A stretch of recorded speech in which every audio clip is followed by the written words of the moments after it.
من 1997 وهم في جهاد وقتال، والآن جاء النصر. أمريكا العظمى طالبت طالبان بتسليم أسامة بن لادن. طالبان قالت لهم اي والله خذوه يا حبيبي. لا، رجال لم يسلموا أسامة بن لادن، ونتيجة ذلك أمريكا حاربت طالبان لمدة 20 سنة وما قدروا عليهم. شوف الرجولة، شوف الرجولة. الحين لو احنا عندنا في الدول العربية أمريكا تتصل في واحد من الحكام، ألو طرش لنا فلان بن فلان، والله يحطون يخدرونه، يحطونه في تابوت وفي صندوق ويدزونه أقرب طيارة على واشنطن هناك. لكن شوف الرجولة في طالبان، لم يسلموا أسامة بن لادن ورغم أنهم خسروا الآلاف من الأرواح. لكن هذا مبدأ، احنا مسلمين لا نركع، ما نوطي للكفار.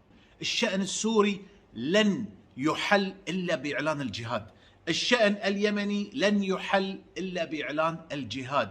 كل الدول اللي فيها مشاكل ما راح تنحل مشاكلكم إلا بالقوة والجهاد. لما سألتوني عن مسلمين الإيغور ايش قلت لكم؟